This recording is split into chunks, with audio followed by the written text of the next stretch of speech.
Good morning friends, स्वागत है आपका आपके अपने चैनल एडुशाला में। इस वीडियो में हम लोग घटना चक्र की जो चित्रात्मक प्रस्तुति है इसका हम लोग साइंस पार्ट देख रहे हैं और इसका समान विज्ञान में फिजिक्स कंप्लीट कर दिया गया है। अब इस वीडियो में हम लोग रसायन विज्ञान देखेंगे। ठीक है, तो रसायन विज्ञान से संबंधित जितने भी इसमें तथ्य दिए हैं वो देखेंगे। तो आप ये बुक किसी भी बुक स्टॉल से परचेज कर सकते हैं। चलिए स्टार्ट करते हैं। और स्टार्ट करने से पहले अगर आप चैनल पर नए हैं तो चैनल को सब्सक्राइब कर लीजिए, बेल आइकन को प्रेस कर दीजिए और साथ ही वीडियो को लाइक कीजिए, शेयर कीजिए, कमेंट कीजिए। तो चलिए स्टार्ट करते हैं रसायन विज्ञान। ठीक है, तो इसमें सबसे पहले है परमाणु संरचना। परमाणु संरचना में पहले हम लोग देखेंगे परमाणु एटम क्या होता है।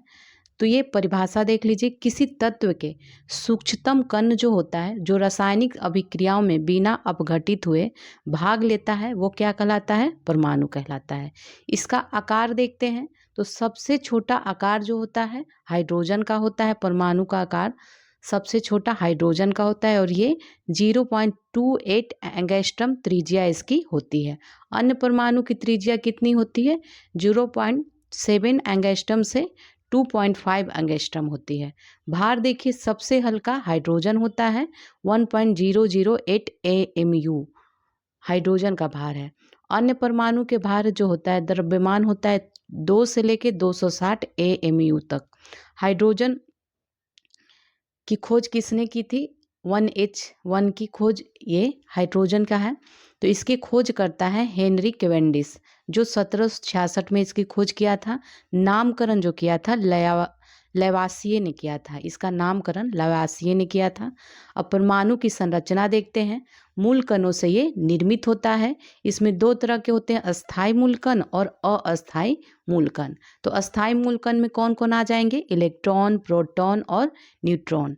और अस्थाई मूलकण में positron, anti neutrino, meson, neutrino, ये सभी अस्थाई मूलकण हैं। अब हम लोग इसके बारे में एक एक करके देख लेते हैं। इलेक्ट्रॉन क्या होता है? तो इलेक्ट्रॉन के जो खोज करता है जे थॉमसन है। 1897 में इन्होंने खोज किया था। इलेक्ट्रॉन का जो द्रव्यमान होता है परमाणु के द्रव्यमान का लगभग 1/1837 होता है। विशेषता क्या है? ये ऋण आवेशित कण होता है, निगेटिव चार्ज होता है, इस पर निगेटिव चार्ज पार्टिकल्स है ये। इलेक्ट्रॉन पर आवेश कितना है? -1.6 इंटू 10⁻⁻19 कूलॉम होता है। और इलेक्ट्रॉन का द्रव्यमान होता है 9.11 इंटू 10⁻31 किलोग्राम होता है। ये इलेक्ट्रॉन के बारे में था। प्रोटॉन देखेंगे। प्रोटॉन नाभिक में रहता है। इलेक्ट्रॉन नाभिक के चारों कक्षा में चक्कर लगाता है। खोजकर्ता कौन है? प्रोटॉन के खोजकर्ता है गोल्डस्टीन है। अर्नेस्ट रदरफोर्ड भी इससे 1920 में इससे संबंधित हैं। कुछ किताबों में खोजकर्ता गोल्डस्टीन को माना गया है और लेकिन स्पष्ट जानकारी रदरफोर्ड ने दी थी, तो इसलिए इन दोनों का नाम यहाँ पे है। द्रव्यमान देखते हैं। हाइड्रोजन परमाणु के बराबर इसका द्रव्यमान होता है। विशेषता क्या है इसकी? धन आवेशित कण होता है, पॉजिटिव चार्ज होता है ये। और प्रोटॉन पर आवेश जो होता है वो प्लस में होता है, 1.6 इंटू 10⁻⁻19 कूलॉम होता है। और द्रव्यमान होता है 1.67 इंटू 10⁻27 किलोग्राम इसका द्रव्यमान होता है। अब हम लोग न्यूट्रॉन के बारे में देखते हैं। ये भी नाभिक में ही रहता है। इसके खोजकर्ता जेम्स चैडविक हैं, 1932 में इन्होंने खोजा था। और प्रोटॉन प्लस न्यूट्रॉन को न्यूक्लियन कहते हैं। इसकी विशेषता क्या है कि विद्युत उदासीन कण होता है, न्यूट्रल होता है ये।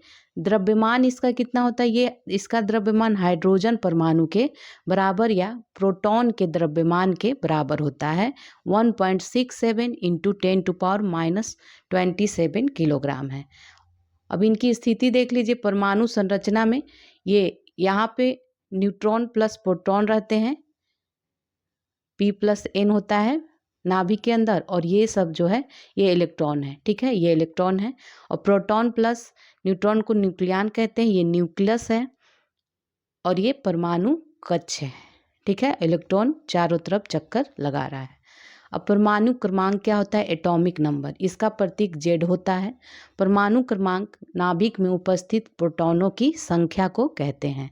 ठीक है, विशेषताएं क्या है? प्रत्येक तत्व का परमाणु क्रमांक स्थिर होता है, भिन्न भिन्न तत्वों के परमाणु क्रमांक अलग अलग होते हैं। नेक्स्ट देखते हैं उदाहरण। हाइड्रोजन तत्व का परमाणु क्रमांक कितना होता है? 1 होता है। द्रव्यमान संख्या क्या है? मास नंबर, इसका प्रतीक A हो जाता है।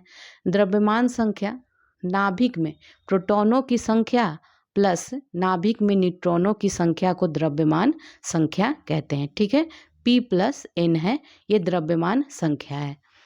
विशेषताएं क्या है इसकी? किसी तत्व के भिन्न भिन्न परमाणुओं की द्रव्यमान संख्या अलग अलग होना संभव है। द्रव्यमान संख्या बराबर होता है परमाणु भार, एटॉमिक मास। अब देखते हैं सम इलेक्ट्रॉनिक क्या होता है? आइसो इलेक्ट्रॉनिक, इसकी परिभाषा है ऐसे आयन और परमाणु जिनके मध्य इलेक्ट्रॉनों की संख्या बराबर हो, वो सम इलेक्ट्रॉनिक होते हैं।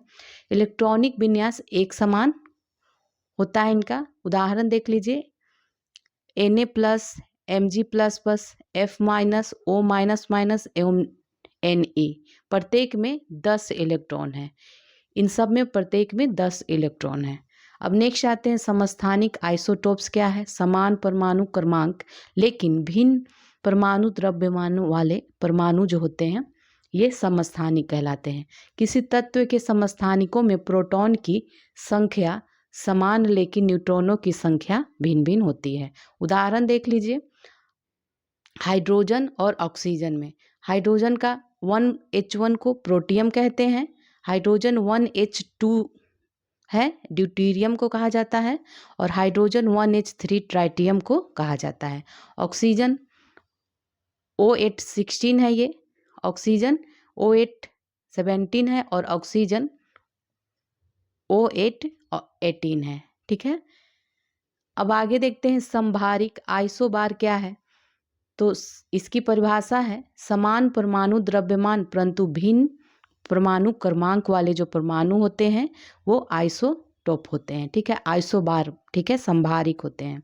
संभारिकों के नाभिकों में प्रोटॉनों और न्यूट्रॉनों की संख्या का जो योग समान होता है किंतु प्रोटॉनों की संख्या अलग अलग होती है। जैसे 1H3 है और 2H3 है, तो यहाँ पे प्रोटॉन प्लस न्यूट्रॉन तो समान होंगे लेकिन यहाँ पे प्रोटॉन की संख्या अलग होगी। ठीक है, आगे अब देखते हैं सम न्यूट्रॉनिक देखते हैं आइसोटोन्स। ये क्या है? भिन्न तत्वों के वे परमाणु जिनमें न्यूट्रॉनों की संख्या समान होती है वो सम न्यूट्रॉनिक कहलाते हैं। उदाहरण देख लीजिए, सिलिकॉन में 14 और 30 है, P1531 है, S1632 है और इसमें H जो है 13 है, हीलियम जो है He24 है, कार्बन में 613 है और नाइट्रोजन में 714 है। तो इसमें जो है न्यूट्रॉन की संख्या इसमें इन सभी में आप इनमें से घटा के देख लीजिए बराबर होगी। 30 में 14 जब घटाएंगे तो 16 आएगा और 31 में 14 घटाएंगे तो भी 16 ही आएगा। तो इनमें न्यूट्रॉन की संख्या जो आएगी वो समान होगी। रेडियो एक्टिव में देखते हैं रेडियो एक्टिविटी किरणें कौन कौन होती है? अल्फा, बीटा और गामा। परिभाषा क्या है इसकी? यूरेनियम, थोरियम एवं रेडियम आदि पदार्थों द्वारा स्वतः भेदी किरणें उत्सर्जित करने का ये गुण होता है। ठीक है, यूरेनियम, थोरियम एवं रेडियम आदि पदार्थों द्वारा स्वतः भेदी किरणें जो होती हैं उत्सर्जित करने का जो गुण होता है वो रेडियो एक्टिविटी कहलाता है। रेडियो एक्टिव विघटन जो है नाभिकीय प्रक्रिया न होकर रासायनिक अभिक्रिया है। देखिए वो इसमें ये जो रेडियो एक्टिव विघटन है वो नाभिकीय प्रक्रिया है न कि रासायनिक अभिक्रिया। ठीक है, तो इसको ध्यान रखिएगा, नाभिकीय प्रक्रिया है न कि रासायनिक प्रक्रिया। और ये भारी नाभिकों परमाणु क्रमांक 83 से आगे में पाए जाने वाला गुण है। ठीक है, ये नाभिकीय प्रक्रिया है। खोज किसने करा था? सर्वप्रथम बैक्यूरेल ने द्वारा यूरेनियम में रेडियो एक्टिविटी की खोज की गई थी। किसके द्वारा? बैकुरेल के द्वारा, यूरेनियम में। मैरी क्यूरी द्वारा थोरियम में रेडियो एक्टिविटा की खोज करी गई थी, मैरी क्यूरी। और उनके पति पियरे क्यूरी द्वारा रेडियो एक्टिव तत्व पोलोनियम की खोज की गई थी। और मैरी क्यूरी द्वारा वर्ष 1902 में यूरेनियम अयस्क पिच ब्लेंड U3O8 से यूरेनियम से 30 लाख गुना अधिक रेडियो एक्टिव तत्व रेडियम की खोज की गई थी। इनको नोबेल पुरस्कार भी मिला था। वर्तमान शताब्दी में खोजे गए नवीन रेडियो एक्टिव तत्व कौन कौन है? यह है रेडॉन, प्रोटो एक्टिनियम, एक्टिनियम और फ्रांसियम। इनका ये संकेत है, Rn है रेडॉन का, प्रोटो एक्टिनियम का Pa है, एक्टिनियम का Ac है और फ्रांसियम का Fr है। ठीक है, अब नेक्स्ट में देखते हैं। अब हम लोग अल्फा किरणों की विशेषता देखेंगे। ठीक है, अल्फा किरणें। तो सबसे पहले अल्फा किरणें, इसकी भेदन क्षमता देखते हैं। भेदन क्षमता इसकी 0.002 सेंटीमीटर मोटी एल्युमिनियम की चादर का भेद सकती है। ये इसमें आयनीकरण क्षमता होता है, बीटा किरणों से 100 गुना ज़्यादा होता है और गामा किरणों से 10,000 गुना होता है इसका। ठीक है, विद्युत एवं चुंबकीय क्षेत्रों का प्रभाव क्या होता है? तो विद्युत क्षेत्र में ऋण आवेशित प्लेट की ओर विक्षेपित हो जाता है और चुंबकीय क्षेत्र में भी इसका विक्षेपण होता है। प्रकृति कैसा होता है? तो ये धन आवेशित होता है, प्लस चार्ज होता है इस पर। और द्रव्यमान है इसका 4AMU। ठीक है, प्रतीक क्या है? तो He, ये अल्फा का प्रतीक है, ये है। और He24 है, या फिर इसको हम लोग अल्फा 24 लिखते हैं। ठीक है, वेग क्या है इसका? प्रकाश के वेग का 1/10 होता है ये इसका वेग। फोटोग्राफी प्लेट पर इसका क्या प्रभाव पड़ता है? तो ये प्लेट को काला कर देता है। अब बीटा कण के बारे में देखते हैं। बीटा रेज जो होती हैं, इसकी प्रकृति ऋणावेशित होती है। ये ऋण आवेशित कणों से निर्मित होता है। इसका द्रव्यमान जो होता है 0.0005486 AMU होता है। और प्रतीक इसको ऐसे लिखते हैं, 01 बीटा और 10E ऐसे लिख सकते हैं। और इसका वेग जो होता है प्रकाश के वेग के बराबर होता है।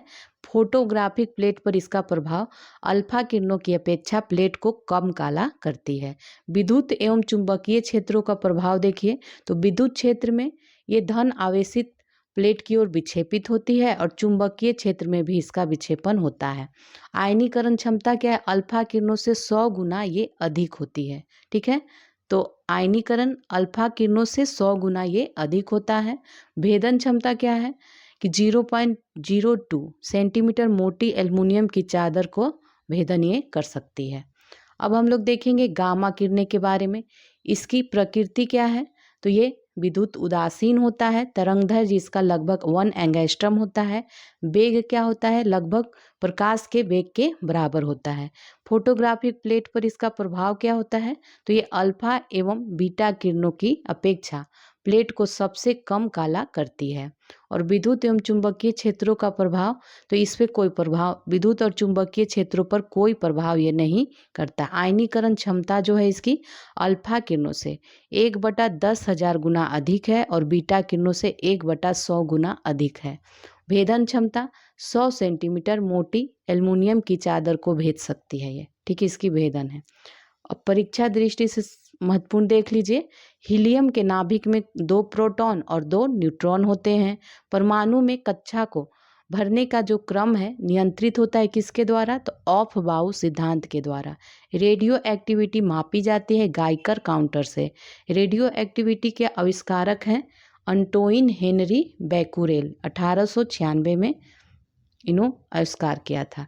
अब हम लोग देखेंगे रासायनिक एवं भौतिक परिवर्तन तथा विलयन। तो भौतिक परिवर्तन है, ये रासायनिक परिवर्तन है। परिभाषा देख लीजिए। ऐसे परिवर्तन जिनमें कोई नया पदार्थ नहीं बनता है वो भौतिक परिवर्तन कहलाता है। इसमें उत्क्रमण संभव है। उदाहरण क्या है इसका?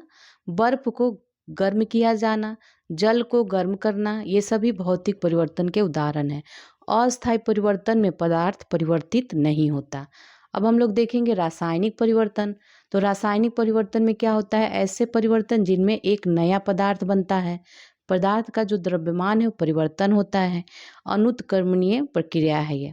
अस्थायी परिवर्तन इसमें होता है। उदाहरण क्या है, कागज का जलना, लोहे में जंग लगना, दूध से दही जमना, भोजन पकना, ये सब विलयन की परिभाषा। सबसे पहले हम लोग देखेंगे विलयन की परिभाषा, फिर उसके घटक, और फिर विलेयता क्या होता है, प्रकार, इसके प्रकार देखेंगे। तो विलयन क्या है, दो या दो से अधिक पदार्थों का समांगी मिश्रण होता है, और इसके घटक होते हैं विलायक और विलेय।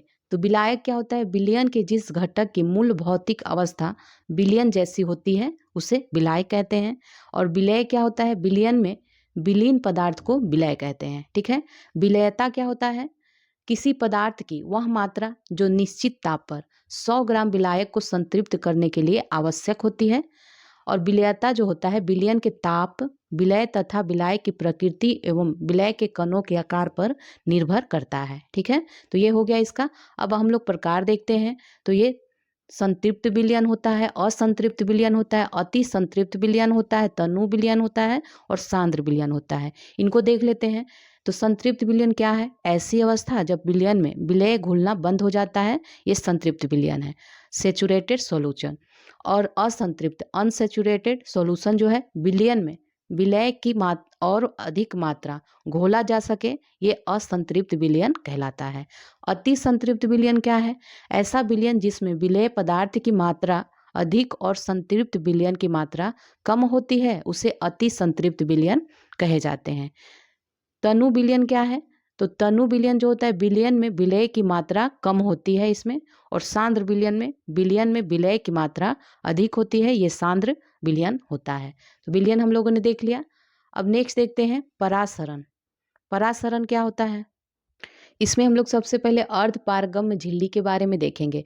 ऐसी झिल्लियाँ जो केवल विलायक के गुणों को अपने में से होकर आर पार जाने देती हैं, परंतु विलय के अणुओं को नहीं, तो ये अर्ध पारगम्य झिल्ली होती है। और ये है परासरण की परिभाषा, विलायक के अणुओं का अर्ध पारगम्य झिल्ली से होकर शुद्ध विलायक से विलयन की ओर या तनु विलयन से सांद्र विलयन की ओर स्वतः प्रवाह क्या कहलाता है, परासरण कहलाता है। ठीक है। ये देख रहे हैं परासरण हो रहा है। अब हम लोग इधर देखते हैं परीक्षा की दृष्टि से। जल अपघटन में ऊर्जा उत्पन्न होती है उष्मा के रूप में। पाश्चुराइजेशन किससे संबंधित है, दूध के निर्जमीकरण से संबंधित है, दुग्ध के। अशुद्धियों के कारण द्रव का क्वथनांक क्या होता है, बढ़ जाता है। ठोस कपूर से कपूर वाष्प बनने की जो प्रक्रिया है वो ऊर्ध्वपातन कहलाती है। चांदी पर काले रंग की परत चढ़ना उदाहरण है किसका, संक्षारण का। अब हम लोग अकार्बनिक रसायन देखेंगे। इसमें क्या है, सबसे पहले तत्वों का वर्गीकरण है। आवर्त सारणी, तो आवर्त सारणी का सर्वप्रथम वैज्ञानिक विकास किसने किया था, दमित्री मेंडलीव ने।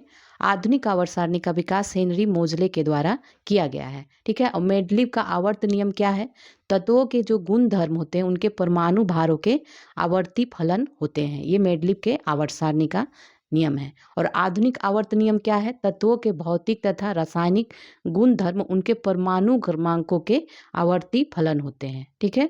और आवर्तिता नियम के आधार पर तत्वों का वर्गीकृत संयोजन होता है। तो ये आवर्त सारणी के बारे में था।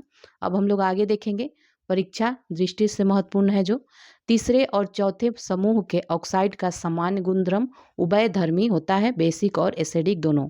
और भूपर्पटी पर द्रव्यमान 20% के रूप में सर्वाधिक मात्रा में पाया जाने वाला जो तत्व है वो ऑक्सीजन है, 46.80 है %। ठीक है। पृथ्वी पर पाया जाने वाला रासायनिक तत्वों की संख्या लगभग 118 है। हीरे की खनिजीय बनावट है, कार्बन है। अब देखेंगे धातुएं, खनिज, अयस्क, गुण धर्मों, उसके उपयोग।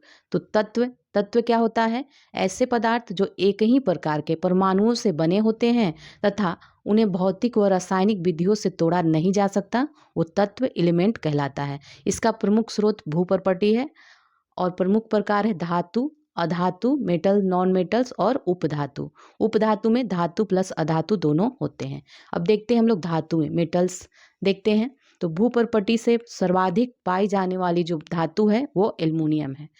ये धातु बोल रहा है, ठीक है। तो धातु कौन सी है सबसे ज़्यादा पाई जाने वाली? एल्युमिनियम है। प्रकृति में प्राप्ति जो होती है धातुओं की, मुक्त अवस्था में होती है और संयुक्त अवस्था में भी होती है। तो मुक्त अवस्था में तत्व के रूप में प्राप्त होता है, उदाहरण जैसे कम सक्रिय धातुएं जो किसी अन्य धातुओं से कम अभिक्रिया करती है, वो कम सक्रिय होता है, ये मुक्त अवस्था में पाई जाती, जैसे गोल्ड है, प्लेटिनम है, ये मुक्त अवस्था में पाई जाती हैं। और कुछ धातु ऐसी संयुक्त अवस्था में पाई जाती हैं जो यौगिक रूप में प्राप्त होती है, उदाहरण जो अधिक सक्रिय धातुएं होती हैं वो, जैसे कैल्शियम है, पोटेशियम है, ये सभी आदि। अब देखेंगे धातुओं की अपेक्षिक अभिक्रियाशीलता, ठीक है। तो पोटेशियम है, सोडियम है, कैल्शियम है, मैग्नीशियम है। इसको अब देखिए, इसको सर्वाधिक अभिक्रियाशील धातु पोटेशियम है, उसके बाद सोडियम है, कैल्शियम है, मैग्नीशियम है, एल्युमिनियम है, जस्ता है, जिंक, एफी लोहा है, लेड है, कॉपर है, पारा है, चांदी है, और लास्ट में क्या है? स्वर्ण, गोल्ड है। तो सबसे कम अभिक्रियाशील धातु जो है स्वर्ण है। अब धातुएं, इसमें खनिज और अयस्क दोनों होता है। तो खनिज क्या होता है? धातु तथा उनके यौगिक पृथ्वी में जिस रूप में मिलते हैं वो खनिज कहे जाते हैं। और अयस्क क्या है? ऐसे खनिज जिनसे धातुएं निकालना आर्थिक दृष्टि से लाभदायक होता है, वो अयस्क कहे जाते हैं, ठीक है। सोडियम खनिज अयस्क कौन कौन है ये देखेंगे। तो सोडियम है और इसके सोडियम के अयस्क हैं कौन कौन है? बोरेक्स है, इसका ये सूत्र होता है Na2B4O7 10H2O होता है। ट्रोना है, Na3SCO3 हॉल ट्वाइस है, 2H2O है। ग्लोबराइट होता है, Na2CaSO4 हॉल ट्वाइस है, और रॉक साल्ट NaCl। क्रायोलाइट होता है Na3AlF6, और चिली सोरा होता है NaNO3। तो ये सोडियम खनिज की अयस्क था, ठीक है। अब देखते हैं पोटेशियम खनिज का अयस्क। पोटेशियम है, इसका अयस्क है सिल्वाइन KCl, सोनाइट K2MgSO4 hall twice 6H2O, और carnallite KCl MgCl2 into 6H2O, या इसको Cl3H12 KMgO6 भी कहते हैं, ठीक है। अब मैग्नीशियम खनिज के अयस्क देखते हैं। मैग्नीशियम के एप्सोमाइट MgSO4 into 7H2O, magnesite MgCO3, कीजेराइट MgSO4 into H2O, dolomite MgCO3 CaCO3 होता है। कैल्शियम खनिज के अयस्क देखिए। कैल्शियम का होता है gypsum CaSO4 into 2H2O, limestone का CaCO3, फ्लूor स्पार का CaF2, कैल्साइट का CaCO2 होता है, ठीक है। एल्युमिनियम के देखते हैं। एल्युमिनियम का डायस्पोर होता है, बॉक्साइड होता है, क्रायोलाइट होता है, कोरंडम होता है। डायस्पोर का Al2O3 इंटू H2O होता है, बॉक्साइड का Al2O3 इंटू 2H2O होता है, कोरंडम का Al2O3, क्रायोलाइट का Na3AlF6 होता है, ठीक है। अब हम लोग देखेंगे कॉपर का अयस्क। कॉपर का अयस्क देखेंगे तो ये है कॉपर। कॉपर का एजुराइट है, कैल्कोसाइट है, मैलेकाइट है, क्यूप्राइट है। तो एजुराइट का क्या होता है? CO3 का हॉल ट्वाइस और इंटू OH का हॉल ट्वाइस, और कैल्कोसाइट का Cu2S होता है, क्यूप्राइट का Cu2O होता है, मैलेकाइट का CuCO3 इंटू OH का हॉल ट्वाइस। जिंक का जिंकाइट, जिंक ब्लेड, कैलामीन और फ्रैंकलिनाइट होता है। तो जिंकाइट का ZnO होता है, जिंक ब्लेंड का ZnS है, कैलामीन का ZnCO3 होता है, और फ्रैंकलिनाइट का ZnFe2O4 होता है। लेड का देखिए, ये सभी धातुओं के अयस्क हैं। लेड का है गैलेना, सीरूसाइट, मेटलोकाइट। तो गैलेना का है PbS, सीरूसाइट का PbCO3 है, और मेटलोकाइट का PbFCl है। मैग्नीज का देखिए, मैग्नीज का होता है मैग्नाइट, होसेमैग्नाइट और पाइरोलूसाइट। मैग्नाइट का MnO और इंटू OH होता है। हॉसमैनाइट का होता है Mn3O4, पाइरोलाइट का होता है MnO2। सिल्वर का देखते हैं। सिल्वर का होता है, सिल्वर का Ag होता है, और इसका अयस्क देख नेटिव सिल्वर, अर्जेंटाइट और केराजी राइट है। तो Ag होता है इसका नेटिव सिल्वर का Ag2S अर्जेंटाइट का, और केराजी राइट का AgCl होता है। फेरस का देख लेते हैं। तो लोहे का मैग्नेटाइट होता है, हेमेटाइट होता है, लाइमोनाइट होता है, सीडेराइट होता है और आयरन पायराइट होता है। तो मैग्नेटाइट का Fe3O4 हो जाएगा, हेमेटाइट का Fe2O3 और लाइमोनाइट का FeOH इंटू NH2O होता है, सीडेराइट का FeCO3, आयरन पायराइट का FeS2 होता है। ठीक है, अब आगे देखते हैं। टीन का अयस्क किसको कहते हैं? ये कैसीटेराइट को कहते हैं टीन का अयस्क। ठीक है, मरकरी का अयस्क सिनेबार होता है HgS। माणिक्य और नीलम का रासायनिक रूप क्या है? एल्युमिनियम ऑक्साइड है। मोती का रासायनिक संरचना है कैल्शियम कार्बोनेट CaCO3 और प्लास्टर ऑफ पेरिस का रासायनिक रूप है calcium sulphate CaSO4 half H2O। ठीक है, और बैला डीला कहाँ प्रमुख खनन केंद्र किसका है?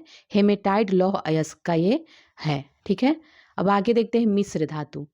मिश्र धातु क्या है? इसकी परिभाषा, किसी धातु में अन्य धातु या कार्बन जैसी अधातुओं के मिश्रण से प्राप्त पदार्थ को मिश्र धातु कहते हैं। जैसे पीतल हो गया, स्टील हो गया, गन मेटल हो गया, रांगा हो गया, कांसा हो गया, ये सभी।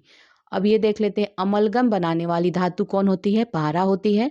टांका या सोल्डर के अव्यय कौन से हैं? तो इसमें सीसा 68% होता है और टीन जो होता है 32% होता है। जिसकी उपस्थिति के कारण पीतल का रंग हवा में फीका पड़ जाता है, वो कौन सा है? तो यह है हाइड्रोजन सल्फाइड। फोटोग्राफी में प्रयुक्त होता है सिल्वर ब्रोमाइड AgBr और गैल्वेनाइजेशन में प्रमुख धातु जस्ता होता है। अब देखेंगे प्रमुख मिश्र धातुएं और इसका उपयोग और कौन कौन से अव्यय इसमें मिलते हैं। पीतल में तांबा और जिंक होता है, ये बर्तन और सजावटी सामान के लिए उपयोगी होता है। स्टील में लोहा प्लस कार्बन होता है, भवन निर्माण के लिए उपयोगी है। स्टेनलेस स्टील में लोहा plus nickel plus chromium plus carbon होता है, बर्तन और खेल के सामान बनाने में उपयोग होता है। टांका जो है सोल्डर, ये सीसा प्लस टीन का होता है अवयव और ये दो जोड़ों के मध्य टांका लगाना में उपयोग होता है। कांसा तांबा प्लस टीन होता है, मूर्ति जहाज व सिक्कों का निर्माण करने में इसका उपयोग होता है। जर्मन सिल्वर में तांबा प्लस निकेल प्लस जिंक होता है, बर्तन व आभूषण में इसका उपयोग करते हैं। बेल मेटल में तांबा प्लस टीन होता है, घंटी का निर्माण करने में इसका उपयोग करते हैं। गन मेटल में टीन प्लस जिंक प्लस तांबा होता है, बियरिंग स्टीम पाइप फिटिंग्स व हाइड्रोलिक बॉल बनाने में इसका उपयोग होता है। Alnico aluminium plus nickel plus cobalt plus लौ होता है और शक्तिशाली अस्थायी चुंबकों का इसमें निर्माण करने में इसका उपयोग करते हैं। नाइक्रोम में निकेल प्लस क्रोमियम प्लस अल्प मात्रा में लोहा एवं मैग्नीज होता है जो तापीय अवयव का निर्माण करता है। ब्रिटेनिया मेटल में देखते हैं तो ये टीन होता है प्लस एंटीमनी प्लस तांबा होता है और विभिन्न बर्तनों का इसको निर्माण करने में होता है। अधातुएं अब देखते हैं, धातु देख लिया, अब अधातु देखेंगे। अधातु में सबसे पहले कार्बन और उसके भिन्न रूप देखते हैं। कार्बन क्या है? एक अधात्विक तत्व है, परमाणु क्रमांक 6 होता है, सर्वाधिक यौगिकों वाला ये तत्व होता है। संयोजन इलेक्ट्रॉन 4 होता है और इलेक्ट्रॉनिक इसका विन्यास क्या होता है? 1s², 2s² और 2p² होता है। आबंध का प्रकार कैसा है? तो ये सहसंयोजी आबंध होता है। आवर्त सारणी में इसका समूह जो होता है 14 और आवर्त क्या है? 2 है। ठीक है, अब कार्बन के अपरूप के बारे में देखेंगे तो अपरूप की परिभाषा क्या है? कार्बन के परमाणुओं के परस्पर आबंधन के तरीकों के आधार पर भिन्न भौतिक गुणों वाले कार्बन प्रतिरूप को कार्बन का अपरूप कहते हैं। उदाहरण कौन सा है? हीरा है, ग्रेफाइट है, फ्लूरीन है, ये सभी हैं। हीरा के बारे में देख लेते हैं तो हीरा क्या होता है? विद्युत का कुचालक होता है, अत्यधिक अपवर्तनांक होता है। कठोरतम प्राकृतिक पदार्थ है हीरा। वजन बताने की जो यूनिट है वो कैरेट में है, 1 कैरेट बराबर 0.2 ग्राम होता है। इसका उपयोग आभूषण ड्रिलिंग और कांच काटने में किया जाता है। इसकी संरचना ऐसी त्रिआयामी होती है। ठीक है, त्रिआयामी होती है। अब हम लोग कोयले के प्रकार देखेंगे। कोयला लिग्नाइट होता है, सब बिटुमिनस होता है, एंथ्रासाइट होता है और इसमें कार्बन की मात्रा 25 से 35% होती है। लिग्नाइट में सब बिटुमिनस में 35 से 45% होती है और बिटुमिनस में 45 से 85% होता है। एंथ्रासाइट में 85% से अधिक होता है। अब ग्रेफाइट देख लीजिए। ग्रेफाइट क्या होता है? उच्च गलनांक होता है, इसका मुलायम होता है, विद्युत एवं ताप का ये सुचालक होता है। इसका उपयोग करते हैं परमाणु संयंत्र में मंदक के रूप में, पेंसिल में इसका उपयोग करते हैं, इलेक्ट्रोड के रूप में और स्नेहक के रूप में भी इसका उपयोग करते हैं। इसका जो संरचना होता है वो षटकोणीय व्यू होता है, ये देख लीजिए। अब फुलरिन के बारे में देखते हैं। इसका अन्य नाम क्या है? बकमिंस्टर फुलरिन है। अत्यधिक अस्थायी संरचना इसकी होती है। 20 खष्टभुजों तथा 12 पंचभुजों में ये निर्मित है। ठीक है। इसकी रासायनिक संरचना C60 है। अत्यधिक अभिक्रियाशील ये होता है। ठीक है। अब हम लोग इसमें देखेंगे कार्बन के कुछ यौगिकों के गलनांक व क्वथनांक देखते हैं। यौगिक है और गलनांक और क्वथनांक। एसिडिक एसिड CH3COOH होता है एसिडिक एसिड का फॉर्मूला, और ये इसका गलनांक होता है 290 केल्विन और क्वथनांक 391 के। क्लोरोफॉर्म CHCl3 होता है, 209 के इसका गलनांक है और 334 के इसका क्वथनांक है। एथेनॉल C2H5OH होता है, 156 के इसका गलनांक है और क्वथनांक 351 के होता है। मीथेन CH4 होता है, 90 के गलनांक है इसका और 111 के क्वथनांक होता है। ठीक है। महत्वपूर्ण तथ्य क्या है? हीरे के अतिरिक्त कांच को खरोचने के लिए किसका प्रयोग करते हैं? हाइड्रोफ्लोरिक अम्ल का प्रयोग करते हैं। शुष्क वर्ग CO2 ठोस CO2 को कहा जाता है। ऑक्सो कार्बन के संगठक है कार्बन व ऑक्सीजन। अब हम लोग देखेंगे हाइड्रोजन और उसके यौगिक। सबसे पहले हाइड्रोजन के बारे में। ब्रह्मांड में सर्वाधिक मात्रा में पाया जाने वाला तत्व कौन है? हाइड्रोजन है। पृथ्वी की सतह पर तीसरा सर्वाधिक प्रचुर मात्रा में पाया जाने वाला ये तत्व है। इसकी परमाणु संख्या 1 है। इलेक्ट्रॉनिक विन्यास 1s1 होता है और पृथ्वी के वायुमंडल में इसकी मात्रा 0.15% है। द्रव्यमान संख्या भी एक ही होता है और इसको प्रतीक इसका H होता है। ठीक है, जानते ही आप। हाइड्रोजन के समस्थानिक देख लीजिए, 3 होता है। प्रोटियम होता है, ड्यूटेरियम होता है और ट्राइटियम होता है। प्रोटियम का प्रतीक है 1H1 या H कह लीजिए, और ये अस्थायी समस्थानिक होता है। इसमें न्यूट्रॉनों की संख्या जो होती है 0 होती है। ट्राइटियम में पहले ड्यूटेरियम देख लेते हैं, तो इसका प्रतीक होता है 1H2, D भी इसको बोलते हैं, और अस्थायी समस्थानिक होता है इसके खोजकर्ता यूरे ब्रिकबैड मर्फी हैं 1931 में। न्यूट्रॉन की संख्या इसमें 1 होती है। अब ट्राइटियम देखते हैं, इसका प्रतीक होता है 1H3, T से भी इंडिकेट करते हैं इसको, T से, और ये रेडियो एक्टिव होता है। खोजकर्ता इसके लोजियर, ब्लिकने और स्मिथ है। 1934 में खोज हुई थी। न्यूट्रॉन की संख्या इसमें 2 होता है। ठीक है। अब ड्यूटेरियम के बारे में देख लीजिए। ड्यूटेरियम जो होता है द्विपरमाणुक होता है। इसका गुण है रंगहीन, गंधहीन, स्वादहीन और जल में ये अविलय होता है। और इसकी विशेषताएं क्या है? शरीर हेतु ये हानिकारक होता है, पौधों को विकास को रोकता है, बीजों का अंकुरन ये रोक देता है। इस भारी जल के बारे में देख लीजिए। भारी जल किसे कहते हैं? ड्यूटेरियम का ऑक्साइड होता है D2O। इसके खोज करता है यूरे वासवर्न 1935 में। इसका उपयोग किस में करते हैं?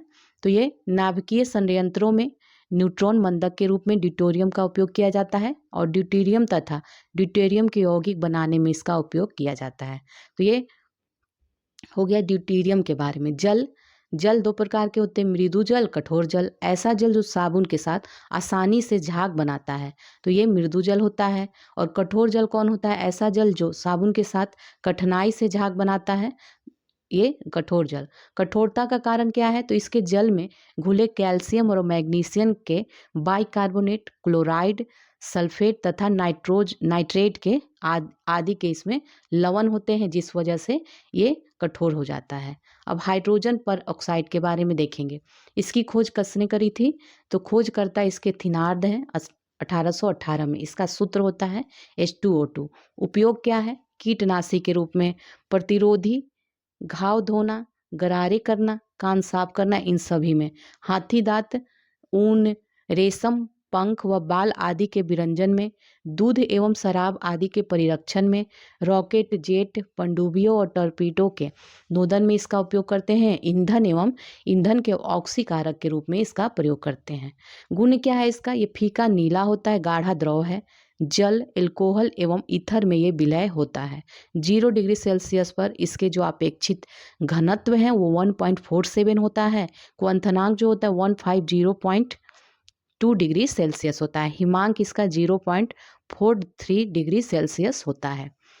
ठीक है, अभी ये देख लेते हैं परीक्षा दृष्टि से महत्वपूर्ण। प्रयोगशाला में हाइड्रोजन का संश्लेषण होता है, तो ये दानेदार जिंक की तनु हाइड्रोक्लोरिक अम्ल से अभिक्रिया के द्वारा होता है। साधारण साबुन सोडियम लवण होता है, तो ये स्टीएक अम्ल होता है, C17H35COOH होता है, इसका सोडियम लवण होता है। भार के अनुसार पानी H2O में हाइड्रोजन की प्रतिशतता देखें तो 11.11% होता है। हाइड्रोजन को जलाने से पानी मिलता है। न्यूक्लियर रिएक्टरों में विमंदक और प्रशीतक दोनों की तरह प्रयुक्त होने वाला जो पदार्थ है भारी पानी है D2O। ठीक है, और समुद्री जल को शुद्ध कर जल में बदलने की वाली जो प्रक्रिया है वो उत्क्रम प्रासरण है। वनस्पति तेलों के हाइड्रोजनीकरण के लिए उत्प्रेरक के रूप में प्रयुक्त होता है निकेल प्रयुक्त होता है। ठीक है, निकेल। अब देखेंगे सल्फर, नाइट्रोजन, हैलोजन व अक्रिय गैस। अक्रिय गैस है, इसकी परिभाषा देख लीजिए। अक्रिय गैस क्या है? तो ऐसी गैस है जो समांतर रासायनिक अभिक्रियाएं नहीं करती हैं और ये आवर्त सारणी में समूह संख्या इसका 18 है। उदाहरण देख लीजिए, हीलियम है, नियोन है, आर्गन है, क्रिप्टन है, जिनॉन है, रेडॉन है, ये सभी हैं। अन्य नाम इसके क्या है? उत्कृष्ट गैस और दुर्लभ गैस इसको कहते हैं। प्रमुख अक्रिय गैस से देख लेते हैं। सबसे पहले इसमें हीलियम है। हीलियम का प्रतीक होता है He, परमाणु क्रमांक 2 होता है, समूह 18 में है ये, आवर्त इसका 1 होता है, ब्लॉक S ब्लॉक में है और इलेक्ट्रॉनिक विन्यास इसका 1s² होता है। इसकी विशेषताएं क्या हैं? तो इसकी विशेषताएं हैं, ब्रह्मांड में हाइड्रोजन के पश्चात दूसरा सबसे ज़्यादा पाया जाने वाला ये तत्व है हीलियम। ये अज्वलनशील होता है, रंगहीन होता है। हाइड्रोजन के बाद दूसरी सबसे हल्की गैस हीलियम है। ठीक है, इसका उपयोग करते हैं गुब्बारों में भरने के लिए, गहरे समुद्रों में गोताखोरों द्वारा वायु के स्थान पर सांस लेने के लिए प्रयुक्त होता है। और इसको देख लेते हैं नियोन। इसका प्रतीक है Ne, परमाणु संख्या 18 है, समूह 18 में आता है और आवर्त सारणी जो है इसकी आवर्त जो है 2 है। इलेक्ट्रॉनिक विन्यास होता है 1s², 2s², 2p6, 226 होता है इसका। ठीक है, विशेषताएं क्या है? ये रंगहीन, गंधहीन, स्वादहीन और वायु से हल्का होता है। खोजकर्ता सर विलियम रामसे और मॉरिस डब्ल्यू ट्रेवर्स ने इसकी खोज की थी 1898 में। ठीक है, उपयोग क्या है इसका? तो ये टेलीविज़न व प्लाज्मा ट्यूब में उपयोग होता है, नियोन लैंप में उपयोग होता है, एडवर्टाइजिंग साइन में इसका उपयोग किया जाता है और हाई वोल्टेज डिस्चार्ज ट्यूब में भी इसका उपयोग करते हैं, हाई वोल्टेज डिस्चार्ज में इसका उपयोग। अब सल्फर देखते हैं। सल्फर जो भू प्रॉपर्टी में मात्रा देखते हैं तो ये सल्फर का 0.03% से 0.1% होता है। सल्फर के खनिज कौन कौन है? तो ये सल्फेट खनिज है और सल्फाइड खनिज है। सल्फेट खनिज में कौन कौन आते हैं? जिप्सम आता है CaSO4 2H2O और एप्सम लवण आता है MgSO4 7H2O और बेराइट भी आता है BaSO4। ये सभी सल्फेट खनिज हैं। और सल्फाइड में देखिए गैलेना, PbS, यसद ब्लैंड में ZnS, कॉपर पाइराइट में CuFeS2 होता है। ये खनिज का प्राकृतिक स्रोत क्या है सल्फर का? तो ज्वालामुखियों में हाइड्रोजन सल्फाइड के रूप में पाया जाता है। अंडे, प्रोटीन, लहसुन, प्याज, सरसों, बाल एवं ऊन में ये पाया जाता है, इसका प्राकृतिक स्रोत है। सल्फर के प्रमुख ऑक्सो अम्ल कौन कौन होते हैं? तो यह है सल्फ्यूरस अम्ल H2SO3, सल्फ्यूरिक अम्ल H2SO4, पर ऑक्सी डाई सल्फ्यूरिक अम्ल H2S2O8 होता है, इसको मार्शल अम्ल भी कहते हैं। और पायरो सल्फ्यूरिक अम्ल होता है H2S2O7, ओलम भी इसको कहते हैं। ठीक है, ये सल्फर के बारे में था। अब जिनॉन के बारे में देखेंगे। जिनॉन का जो प्रतीक है Xe है, परमाणु क्रमांक 54 होता है, समूह ये 18 का है, आवर्त कितना है? 5 है, P ब्लॉक में है। खोजकर्ता कौन किया था? विलियम रामसे और मॉरिस ट्रेवर्स ने 1898 में। अन्य नाम इसका क्या है? स्ट्रेंजर गैस है। विशेषताएं हैं, रंगहीन है, गंधहीन है, स्वादहीन है, वायु से भारी होता है। उपयोग है गैस डिस्चार्ज लैंप में, लेजर में, एनेस्थीसिया के रूप में, स्पोर्ट डोपिंग में और न्यूरोप्रोटेक्ट के रूप में इसका उपयोग करते हैं। सल्फर हेक्साफ्लोराइड SF6, इसकी संरचना देखिए तो ये अष्टफलकीय अणु होता है। इसकी विशेषताएं हैं, रंगहीन है, गंधहीन है एवं अज्वलनशील अकार्बनिक यौगिक है। इसका उपयोग होता है इलेक्ट्रिक इंसुलेटर के रूप में। रडार एवं टॉर्बिडो में भी इसका उपयोग किया जाता है। सल्फ्यूरिक अम्ल, सल्फ्यूरिक अम्ल H2SO4 होता है। इसका अन्य नाम क्या है? विट्रियोल का तेल। विशेषताएं हैं, रंगहीन होता है, गाढ़ा तैलीय द्रव होता है, निम्न वाष्पशीलता होती है, प्रबल अम्लीय गुण होता है, जल के प्रति प्रबल बंधुता होता है। इसका उपयोग करते हैं पेट्रोलियम के शोधन में, अपमार्जक उद्योग में, उर्वरकों जैसे अमोनियम सल्फेट एवं सुपर फास्फेट के उत्पादन में, संचायक बैटरियों में, नाइट्रोसेलुलोज उत्पादनों के उत्पादन में इसका उपयोग करते हैं। नेक्स्ट है सल्फर डाइऑक्साइड SO2। इसकी विशेषताएं रंगहीन है, तीखी गंध होती है, इसमें जल में अत्यधिक विलय होता है और क्वथनांक इसका 263 के होता है। इसका उपयोग करते हैं शर्करा एवं पेट्रोलियम के शोधन में, ऊन तथा रेशम के विरंजन में, प्रतिक्लोर विसंक्रामक एवं परिरक्षक के रूप में, सल्फाइड अम्ल सोडियम हाइड्रोजन सल्फाइड तथा कैल्शियम हाइड्रोजन सल्फाइड के उपयोग में के उत्पादन में इसका उपयोग करते हैं। ठीक है, अब हम लोग देखेंगे नाइट्रोजन के बारे में। नाइट्रोजन का परमाणु क्रमांक होता है 7। समस्थानिक होते हैं N14 और N15। आवर्त क्या है? 2 है। ब्लॉक बी ब्लॉक में होता है, ग्रुप कौन सा है इसका? 15 है। विशेषताएं क्या है? ये रंगहीन होता है, गंधहीन होता है, स्वादहीन होता है और अविषैली गैस है। उपयोग क्या करते हैं इसका? अमोनिया तथा अन्य औद्योगिक रसायनों के निर्माण में इसका उपयोग करते हैं। वायुयान के टायरों में भरने हेतु पौधों की वृद्धि के लिए आवश्यक तत्व है। प्रयोगशाला में इसका संश्लेषण तो अमोनिया क्लोराइड के जलीय विलयन की सोडियम नाइट्रेट के साथ अभिक्रिया से होता है प्रयोगशाला में संश्लेषण। अब हम लोग देखेंगे हैलोजन। ठीक है, तो ये ग्रुप 17 के तत्व है हैलोजन और अत्यधिक अभिक्रियाशील अधात्विक तत्वों की श्रृंखला में आता है। उदाहरण कौन सा है? इसमें फ्लोरीन, क्लोरीन, ब्रोमीन, आयोडीन, एस्टेटिन आता है। सर्वाधिक अभिक्रियाशील हैलोजन जो है फ्लोरीन है। सबसे अधिक विद्युत ऋणात्मक ये तत्व भी है। भौतिक अवस्था में द्रव, ब्रोमीन जो है भौतिक अवस्था में द्रव के रूप में पाया जाता है, फ्लोरीन व क्लोरीन गैस के रूप में और आयोडीन जो है ठोस के रूप में।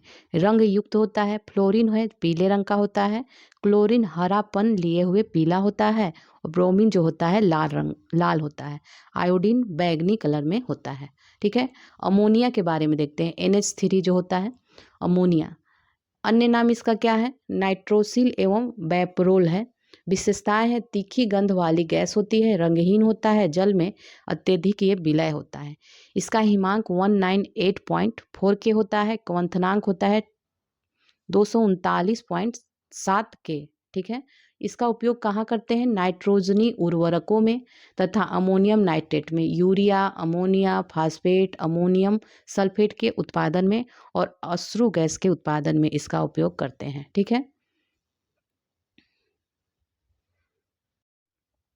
अब हम लोग अश्रु गैस देखेंगे, टीयर गैस।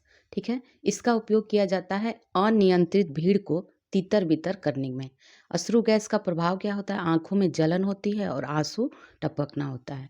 प्रमुख अश्रु गैसें देख लीजिए, एल्फा क्लोरो एसिटोफिनोन है, C6H5CO CH2Cl, एक्रेलिन है, C3H4O, क्लोरोपिक्रीन है, CCl3NO2 है। अब नाइट्रोजन के अम्ल देखेंगे हम लोग। नाइट्रोजन के ऑक्सो अम्ल, हाइपोनाइट्रस अम्ल है H2N2O2, नाइट्रस अम्ल HNO2 है। ठीक है, नाइट्रिक अम्ल HNO3 है। नाइट्रिक अम्ल की विशेषता देख लीजिए, ये रंगहीन द्रव होता है, प्रबल अम्ल होता है। इसका उपयोग अमोनिया नाइट्रेट का निर्माण करने में, विस्फोटकों के निर्माण हेतु नाइट्रेटों का संश्लेषण करने में किया जाता है। अब क्लोरीन देखेंगे, इसकी परमाणु संख्या 17 है। खोज किसने किया था? कार्ल विल्हेम सीले ने 1774 में HCl पर MnO2 की अभिक्रिया द्वारा खोज किया गया था। इसका वायु से ये 2.5 गुना भारी होता है। नामकरण किसने किया था? ब्रिटिश वैज्ञानिक हम्फ्री डेवी ने किया था इसका, हम्फ्री डेवी ने। ठीक है, उपयोग क्या है इसका? काष्ठ लुगदी के उत्पादन में, कपास तथा वस्त्रों के विरंजन में, सोने तथा प्लेटिनम के निष्कर्षण में, CHCl3 एवं DTT आदि उत्पादों के उत्पादन में इसका उपयोग करते हैं, पेयजल को जीवाणु रहित करने में, और फॉस्जिन COCl2, अश्रु गैस CCl3 एवं मस्टर्ड गैस जैसी विषैली गैस के उत्पादन में भी इसका उपयोग किया जाता है। विविध में आप देख लेते हैं कीटभक्षी पौधे, ये कीटभक्षी पौधे हैं। इसके बारे में देखते हैं, अवस्थिति कहाँ, ऐसी भूमि में जहाँ नाइट्रोजन की कमी होती है, जैसे दार्जिलिंग, नैनीताल, कश्मीर, इस सब जगह पे होता है। कीट भक्षण का कारण क्या है, इनको वृद्धि के लिए आवश्यक नाइट्रोजन की ज़रूरत होती है, जिसकी प्राप्ति के लिए ये कीट भक्षण करते हैं और ये कीटों को मारकर उनके शरीर से नाइट्रोजन प्राप्त कर लेते हैं। परीक्षा, अब ये महत्वपूर्ण तथ्य है, हास्य गैस किसे कहते हैं, नाइट्रस ऑक्साइड को कहते हैं। नाइट्रस ऑक्साइड का प्रयोग किया जाता है, शल्य क्रिया के समय निश्चेतक के रूप में इसका उपयोग किया जाता है। ट्यूबलाइट में भरी जाने वाली जो गैसें हैं, नियोन और पारद वाष्प हैं। अश्रु गैस में प्रयुक्त होता है अमोनिया NH3। अब देखेंगे अम्ल, क्षार तथा लवण। इसमें सबसे पहले अम्ल है। अम्ल देखिए, अम्ल शब्द की जो उत्पत्ति हुई है लैटिन शब्द एसियर से हुई है। एसियर का अर्थ होता है खट्टा। प्रबलता, H आयन की संख्या पर ये निर्भर करता है कि कितना प्रबल होगा। इसका pH मान जो होता है 7 से कम होता है। प्राकृतिक स्रोत क्या है, दही है, नींबू का रस, सिरका है, ये सभी प्राकृतिक स्रोत। क्षार, बेस जिसे कहते हैं, ये क्षारक जो होता है स्वाद में कड़वे होते हैं तथा स्पर्श करने पर साबुन की भांति लगने वाले पदार्थ होते हैं क्षारक। क्षार क्या है, जल में घुलनशील क्षारक क्षार कहलाते हैं। तो जो क्षारक जल में घुलनशील होते हैं उसे क्षार कहते हैं। नोट, सभी क्षार क्षारक होते हैं किंतु सभी क्षारक क्षार नहीं होते हैं। ठीक है। प्रबलता OH माइनस आयनों की संख्या पर ये निर्भर करता है। तो अम्ल हाइड्रोजन के उस पर निर्भर करता है और क्षार जो है OH माइनस पे निर्भर करता है। ठीक है, की संख्या पर। pH मान इसका 7 से अधिक होता है। ठीक है, उदाहरण देखिए, साबुन है, चूने का पानी है, ये सभी क्षार होता है। अब देखिए एसिड और बेस में देखते हैं। तो एसिड में जो प्रबल अम्ल होता है वो ये है HCl, H2SO4, HNO3 है। और दुर्बल अम्ल जो होता है CH3, COH, H2CO3, ये दुर्बल अम्ल है। बेस में प्रबल अम्ल जो होता है ये है NaOH, KOH और CaOH का होल ट्वाइस। और दुर्बल क्षार में NH4OH होता है। तो ये दुर्बल क्षार था। अब हम लोग लिटमस के बारे में जानते हैं। लिटमस एसिड और बेस के आधार पे देखेंगे तो एसिड को, तो जो एसिड है वो ब्लू लिटमस को टर्न रेड में बदल देता है। ब्लू लिटमस को रेड में बदल देता है और जो बेस है रेड लिटमस को ब्लू में बदल देता है, उल्टा होता है। विशेषता क्या है, प्राकृतिक सूचक या रंजक में इसकी विशेषता है परिवर्तन। नीला लिटमस पेपर लाल हो जाता है अम्ल के द्वारा और लाल लिटमस पेपर जो होता है वो नीला हो जाता है क्षार के द्वारा। रंग कैसा होता है, आश्रित जल में माव नीलसोन के जैसा, अम्लीय विलयन में लाल होता है और क्षारीय विलयन में नीला होता है। स्रोत क्या है इसका, लाइकेन शैवाल है। विलयन एवं कागज की पट्टियों के रूप में उपलब्ध ये होता है। उदासीन विलयन होता है। ऐसे विलयन, उदासीन विलयन क्या है, ऐसे विलयन जो लाल अथवा नीले लिटमस पत्र के रंग को परिवर्तित नहीं करते हैं वो उदासीन विलयन कहलाते हैं। ठीक है। अब अम्लीय प्राकृतिक स्रोत देखते हैं। अम्ल और स्रोत, एसिटिक अम्ल स्रोत क्या है, सिरका। फॉर्मिक अम्ल चींटी का डंक। साइट्रिक अम्ल नींबू कुल के जो जितने भी साइट्रस फैमिली के फल होते हैं वे। लैक्टिक अम्ल दही। ऑक्जेलिक अम्ल जो है पालक, टमाटर। स्कॉर्बिक अम्ल आंवला, साइट्रस फल। टार्टरिक अम्ल जो होता है इमली, अंगूर व कच्चे आम में। क्षारीय स्रोत देखते हैं। कैल्शियम हाइड्रोक्साइड चूने के पानी में। अमोनियम हाइड्रोक्साइड खिड़की का कांच साफ करने हेतु प्रयुक्त मार्जक में। सोडियम हाइड्रोक्साइड साबुन में। और मैग्नीशियम हाइड्रोक्साइड जो है मिल्क ऑफ मैग्नीशियम में। पोटेशियम हाइड्रोक्साइड साबुन में होता है। अब देखते हैं अम्ल क्षार सूचक। ठीक है, तो इसमें देखेंगे अम्ल के साथ जब रंग में परिवर्तन और इसमें क्षार के साथ रंग में परिवर्तन। नीला लिटमस विलयन जो होता है लाल रंग में परिवर्तन हो जाता है और ये रंग में कोई परिवर्तन नहीं होता है। अब लाल लिटमस विलयन जो होता है इसमें कोई परिवर्तन नहीं होता है और ये नीले रंग में परिवर्तन हो जाता है। हल्दी अम्ल के साथ कोई परिवर्तन नहीं होता है, जबकि क्षार के साथ लाल रंग में परिवर्तित हो जाता है। मिथाइल ऑरेंज अम्ल के साथ लाल रंग में परिवर्तन हो जाता है और क्षार के साथ पीले रंग में परिवर्तन हो जाता है। फिनोप्लेथिलीन है, इसमें कोई परिवर्तन नहीं होता और ये गुलाबी रंग में परिवर्तन हो जाता है क्षार के साथ। ठीक है, अब उदासीनीकरण अभिक्रिया क्या होता है? तो परिभाषा है इसका, किसी अम्ल और क्षारक के बीच होने वाली अभिक्रिया उदासीनी अभिक्रिया होती है। और रासायनिक अभिक्रिया, अम्ल प्लस क्षार जब मिलाते हैं तो हमें लवण जल उष्मा निकलता है। ठीक है, और उत्पाद क्या बनता है? लवण जल उष्मा, ये उत्पाद बन जाता है। लवण के प्रकार है उदासीन लवण, ठीक है, और ये प्रबल अम्ल प्लस प्रबल क्षार होता है। इसका पीएच मान 7 होता है। उदाहरण देख लीजिए, NaCl, CaSO4, ये उदासीन लवण है।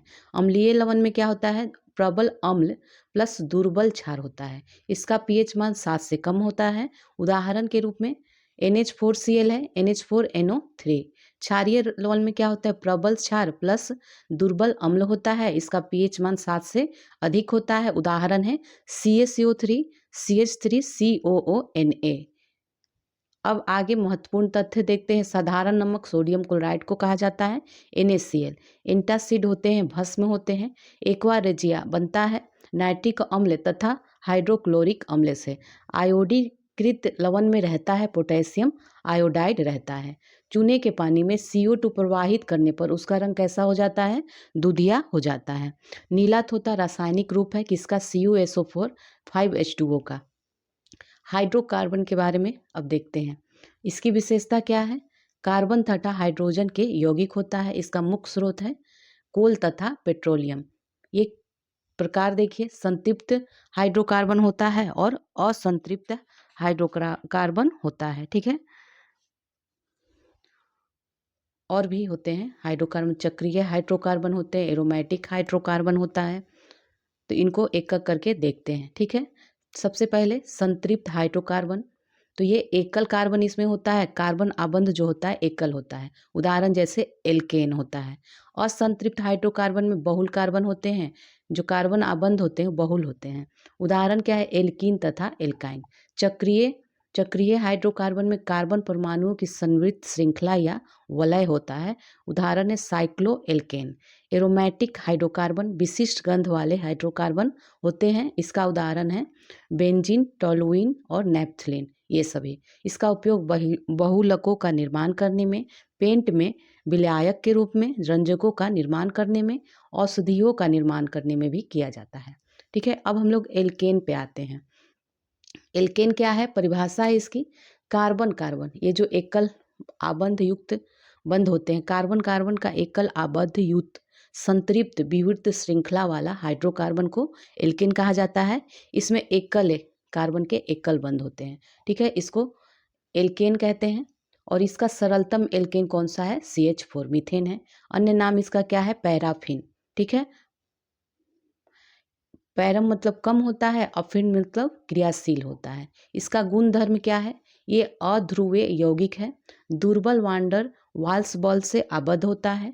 भौतिक अवस्था, इसमें C1 से लेकर C4 तक जो होता है गैस होता है और C5 से लेकर C17 तक द्रव होता है और C18 से जो ऊपर होता है उससे अधिक जो होता है वो ठोस में होता है। तो ये इसकी भौतिक अवस्था थी। अम्ल, क्षारक, ऑक्सीकारक एवं अपचायक पदार्थों के प्रति एल्केन समानतः निष्क्रिय होता है। तो इन सभी के प्रति एल्केन जो होता है निष्क्रिय होता है। अब एथिलीन के बारे में देखिए, एथिलीन का रासायनिक सूत्र C2H4 होता है। C2H4 है, ठीक है, और इसका संश्लेषण कैसे? C2H5OH जो एथिल एल्कोहल होता है, जब उस पर H2SO4 और 170 डिग्री सेल्सियस की उपस्थिति में गर्म करते हैं तो उसमें C2H4 प्लस H2O हमें मिलता है। ठीक है, गुण क्या है इसका? ये रंगहीन होता है, मीठी गंध वाली होती है, जल में अल्प विलय होता है और सूंघने पर बेहोशी आ जाता है। इसका अणुभार 28 है, क्वथनांक है 105 डिग्री सेल्सियस। इसका उपयोग कहाँ करते हैं?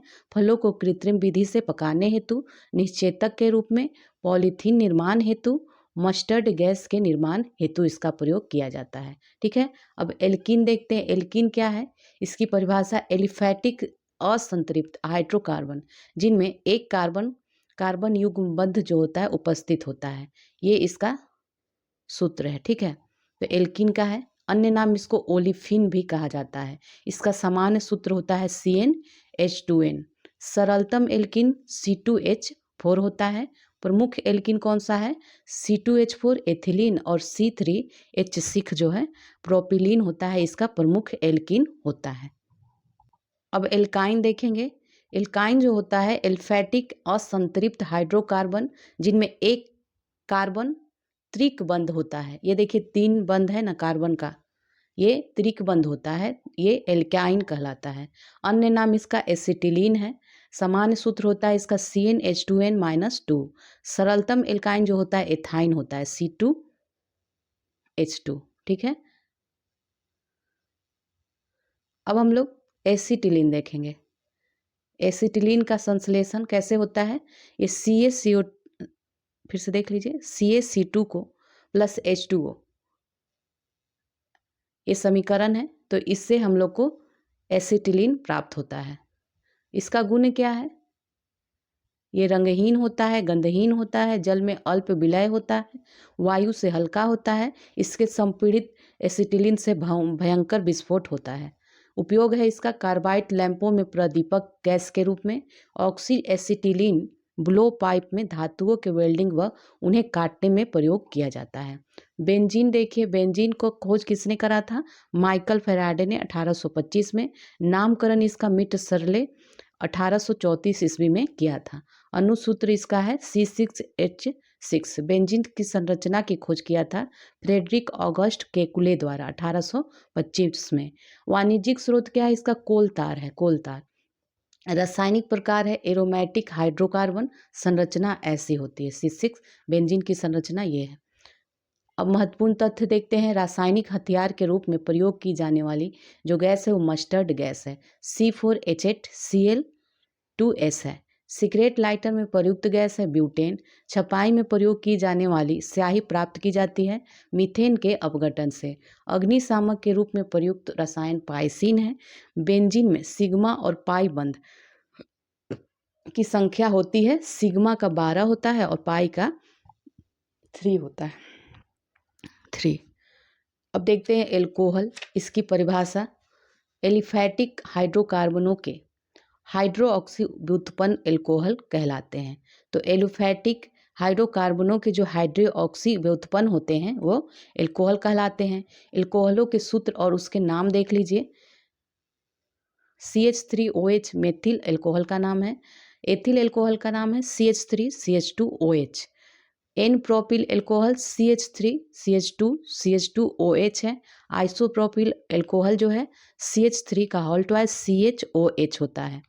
उसी तरह CH3CH2 का whole twice CH2OH n butyl alcohol होता है और CH3 का होल ट्वाइस CH2OH ये क्या होता है? आइसोब्यूटिल एल्कोहल होता है। CH3CH2CHOH का OH और उसके बाद CH3 है, एस ब्यूटिल एल्कोहल होता है। CH3 का होल 3 और COH टी ब्यूटिल एल्कोहल होता है।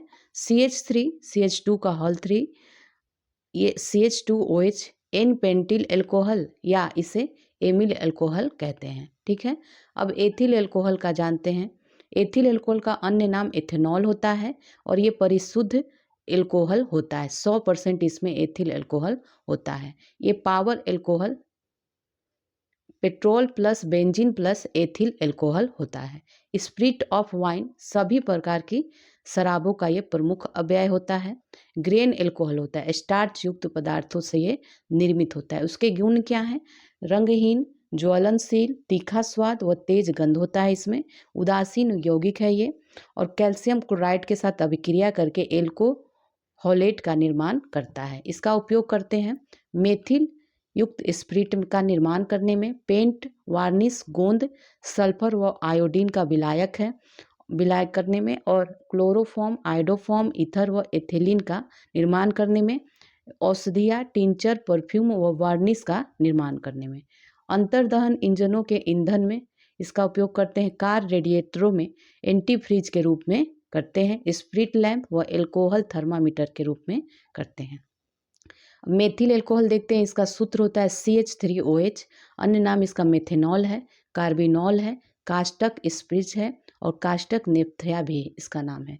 विंटर ग्रीन के तेल में मेथिल सैलिसिलेट एवं अन्य सुगंधित तेलों में एस्टरों के रूप में ये प्राप्त होता है। इसका गुण है रंगहीन है, ज्वलनशील होता है, अत्यंत विषैला होता है, विस्फोटक प्रकृति का होता है। उपयोग करते हैं पेंट, वार्निश, चमड़ा आदि के घोलने हेतु विलायक के रूप में, पेट्रोल के साथ मिश्रित कर ईंधन के रूप में, रंजकों, परफ्यूमों एवं औषधियों के निर्माण में, पीने योग्य एथिल एल्कोहल के विकृतीकरण में करते हैं। रेडिएटर हेतु एंटी फ्रीज के रूप में भी इसका उपयोग करते हैं। अब महत्वपूर्ण तथ्य देख लीजिए। पानी की टंकी में फंगी को नष्ट करने के लिए इस्तेमाल किया जाने वाला जो रसायन है वो कॉपर सल्फेट होता है, CuSO4। Washing soda sodium carbonate को कहा जाता है, NaCO3। Baking soda sodium bicarbonate को कहा जाता है, NaHCO3। ब्लीचिंग पाउडर का रासायनिक नाम क्या होता है? तो इसका नाम है कैल्शियम ऑक्सीक्लोराइड। कैल्शियम ऑक्सीक्लोराइड होता है, CaOCl2 होता है, CaOCl2। अब हम लोग बहुलक देखेंगे, पॉलीमर। तो बहुलक की जो निर्माण प्रक्रिया है, इसका निर्माण बहुलकीकरण के द्वारा होता है, जिसमें बड़ी संख्या में सरल अणु एक दूसरे से संयोग करके उच्च अनुभार का बृहद अणु बनाते हैं। ये बहुलक ऐसे बनता है। और बहुलकों के प्रमुख प्रकार कौन कौन से हैं? प्राकृतिक बहुलक, अर्ध संश्लेषित बहुलक और संश्लेषित बहुलक। प्राकृतिक बहुलक पादपों एवं जंतुओं से प्राप्त होता है। उदाहरण है सेलुलोज स्टार्च, जो रबर होता है वो प्राकृतिक बहुलक होता है। अर्ध संश्लेषित बहुलक सेलुलोज से उत्पन्न होता है। इसका उदाहरण है सेलुलोज एसीटेट, रेयन और सेलुलोज नाइट्रेट। और जो संश्लेषित बहुलक होता है मानव निर्मित होता है। उदाहरण है पॉलीथीन, ब्यूना, एस और नायलॉन, ये हैं। ठीक है। उपयोग क्या करते हैं इसका उपयोग प्लास्टिक उद्योग में प्रत्यास्थ बहुलकों का निर्माण करने में, रेशों का निर्माण करने में, पेंट एवं वार्निश उद्योग में इसका उपयोग किया जाता है। अब पॉलीएथिलीन देखते हैं, इसका अन्य नाम पॉलीथीन है। संरचना एथिलीन का उच्च बहुलक होता है। इसका गुण क्या है? ताप सुनम्य प्लास्टिक होता है और ये विद्युत कुचालक है, नम्य है, जल प्रतिरोधी होता है। उपयोग इसका पैकिंग के लिए हेतु और जल से बचाव हेतु, फिल्म और सीट के निर्माण हेतु किया जाता है। टेफ्लॉन देखते हैं। टेफ्लॉन का रासायनिक नाम पॉलीटेट्राफ्लोरोएथिलीन होता है, पॉलीटेट्राफ्लोरोएथिलीन। संरचना क्या है? टेट्राफ्लोरोएथिलीन का उच्च बहुलक इसका संरचना में है। गुण क्या है? रासायनिक रूप से ये निष्क्रिय होता है, उष्मा प्रतिरोधी होता है, इसका गलनांक 330 डिग्री सेल्सियस होता है। उपयोग क्या है? इंसुलेटिंग पदार्थों के निर्माण में, सांद्र अम्लों को भरने हेतु, केन बनाने में, उष्मा व रासायनिक पदार्थों के प्रति अस्थायी वस्तुओं यथा गैस्केट व सील आदि बनाने में इसका किया जाता है। कुकिंग बर्तनों पर लेपन के लिए भी किया जाता है इसका उपयोग। अब हम लोग देखेंगे पॉलीविनाइल क्लोराइड, PVC। ठीक है। लोकप्रिय नाम इसका क्या है? PVC।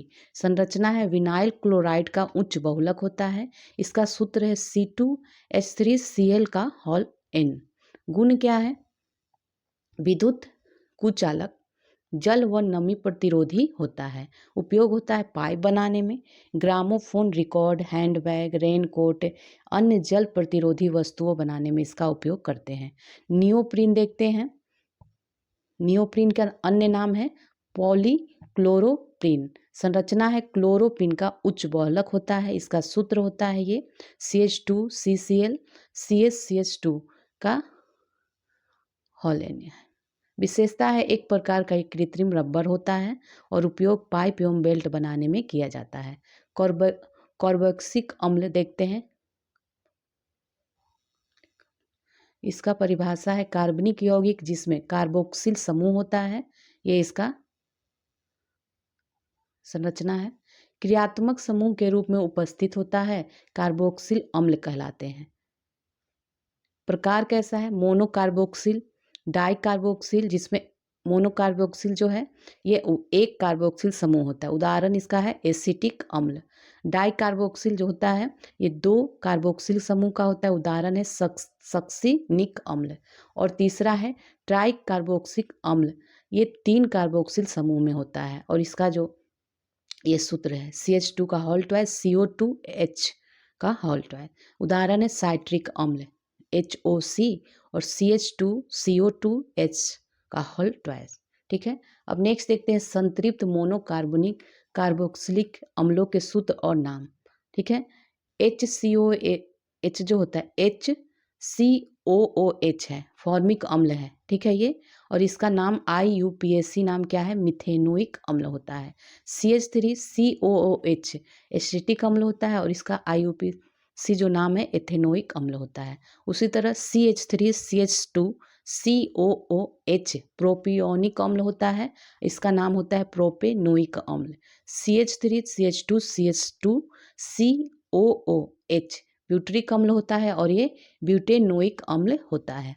CH3 का होल ट्वाइस CHCOOH ये आइसोब्यूटेरिक अम्ल होता है, इसका नाम है 2 मेथिल प्रोपोनोइक अम्ल।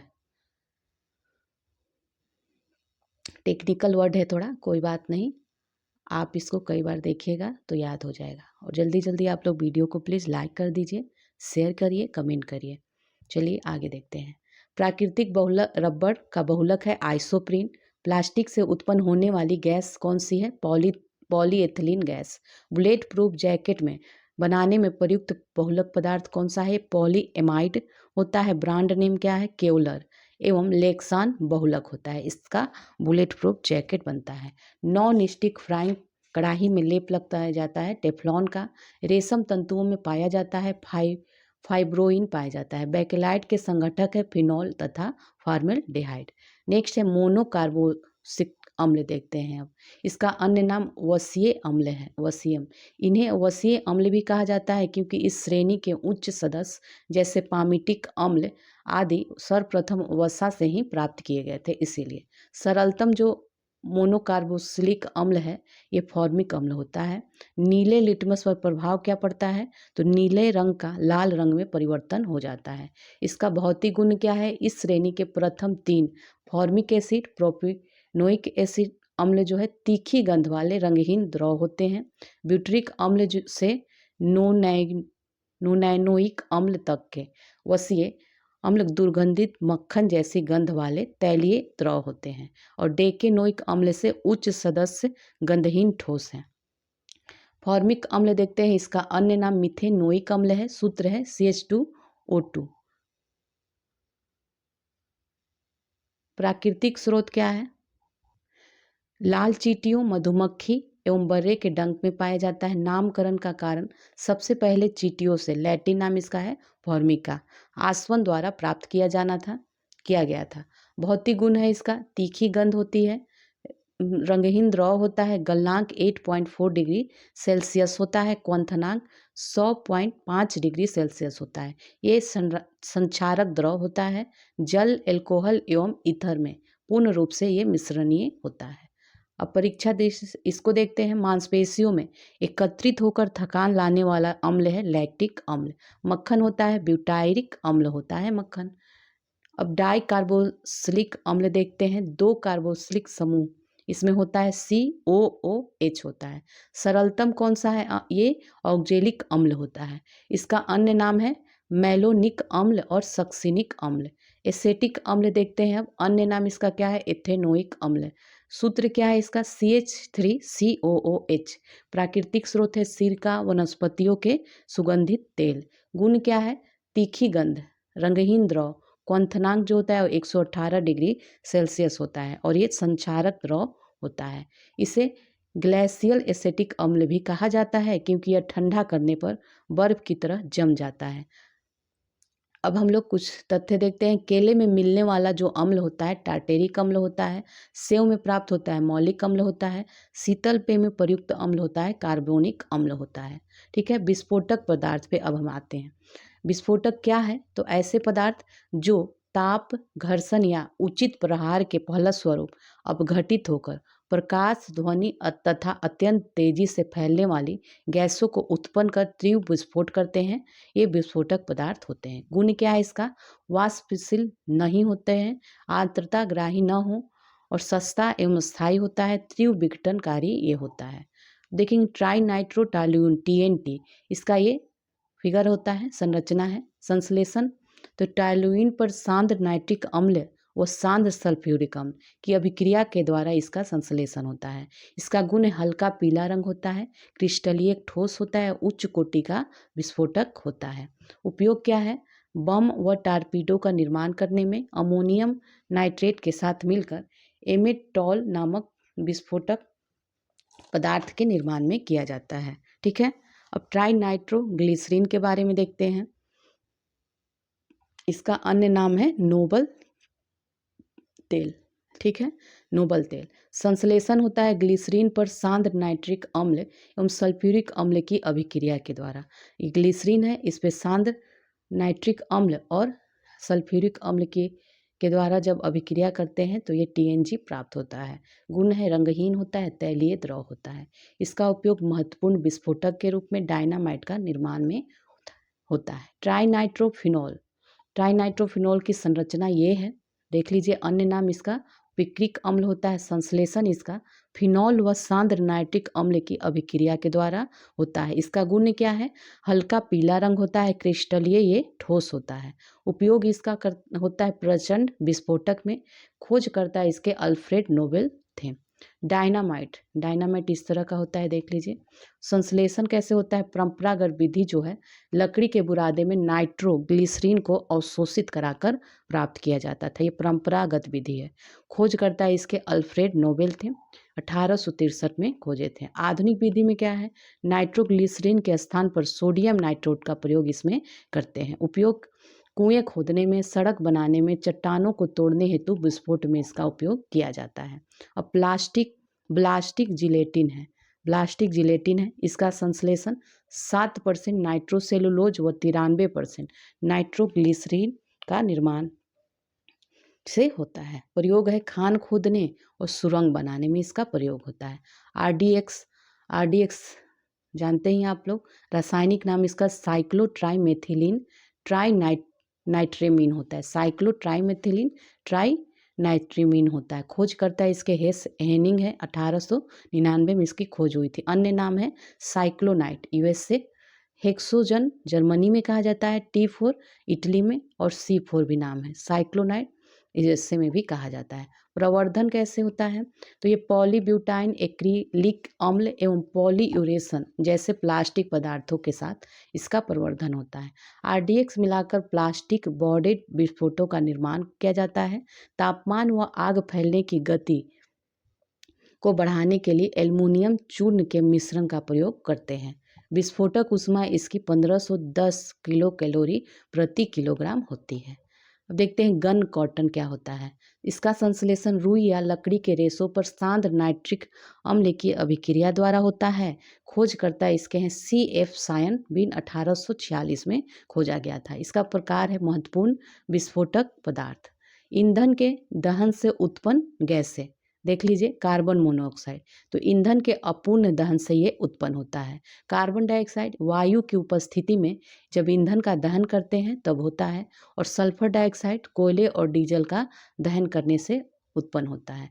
ईंधन देख लीजिए, कोल है, ऑयल है, नेचुरल गैस है, केरोसिन है, प्रोपेन, ये सब ईंधन है। परिभाषा क्या है? घरेलू एवं औद्योगिक उपयोगों से संबंधित ऊर्जा के प्रमुख स्रोत लकड़ी, काष्ठ कोयला, पेट्रोल एवं मिट्टी का तेल आदि। अच्छे ईंधन के क्या गुण है? ये सहज उपलब्ध होता है, सस्ती कीमत होती है, अधिक मात्रा में ऊष्मा उत्पत्ति देता है और जलने के बाद अवांछनीय पदार्थ नहीं छोड़ता है। ये अच्छे ईंधन की है। ईंधन दक्षता इसकी क्या? किसी ईंधन के 1 किलोग्राम के पूर्ण दहन से प्राप्त ऊष्मा की मात्रा को ईंधन दक्षता या ऊष्मीय मान कहा जाता है।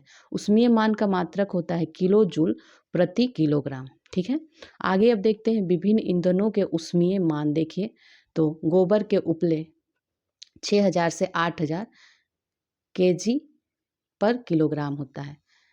लकड़ी का 17000 से 22000, कोयला का 25,000 से 33,000, पेट्रोल का 45,000 होता है, मिट्टी के तेल का 45,000, डीजल का 45,000, मीथेन का भी 50,000, सीएनजी का 50,000, एलपीजी का 55,000, जैव गैस का 35,000 से 40,000, हाइड्रोजन का 1,50,000 होता है। ठीक है, अब हम लोग आगे देखेंगे जीवाश्म ईंधन।